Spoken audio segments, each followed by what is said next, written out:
সবাই কেমন আছেন? আশা করি ভালো আছেন। আজকের ব্লগে নিয়ে চলে আসছি আমরা চাল কুমড়ার পাতা দিয়ে ইলিশ মাছের পাতুরি।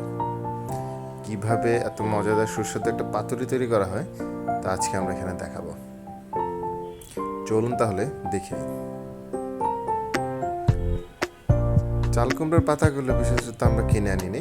আমার আম্মু নিজেই চাল কুমড়ার গাছ লাগিয়েছিল এবং সেখান থেকে পাতাগুলো নিয়ে সে এই চাল কুমড়ার পাতুরিটি বানায়। চিন্তা করলাম আপনাদের সাথে আজকে সেই রেসিপিটি শেয়ার করে ফেলি। চলুন তাহলে।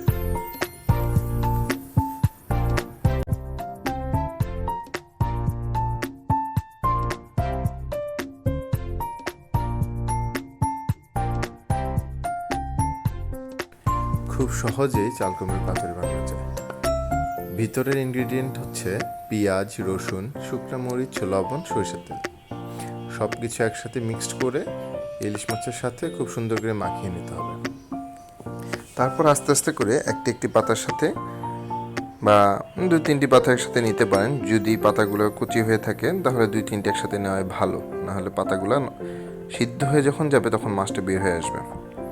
দেখতে পাচ্ছেন 3টি পাতা বা 4টি পাতা নিয়ে এভাবে করে ইলিশ মাছ এবং পুরগুলো ভিতরে দিয়ে দিতে হবে।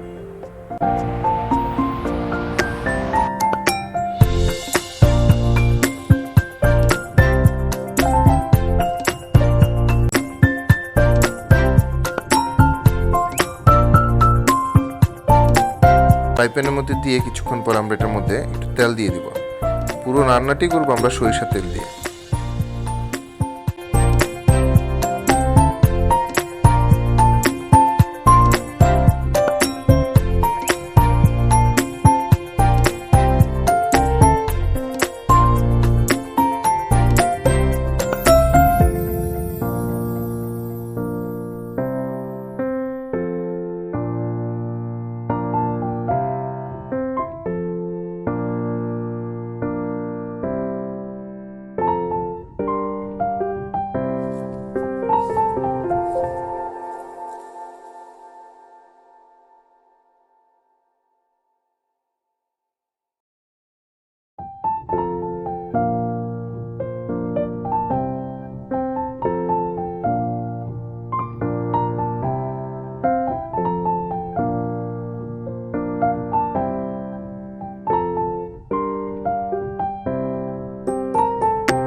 দুই পাশ হয়ে যাওয়ার পরে সুন্দর করে পরিবেশন করে ফেলুন ইলিশ মাছের পাতুরি।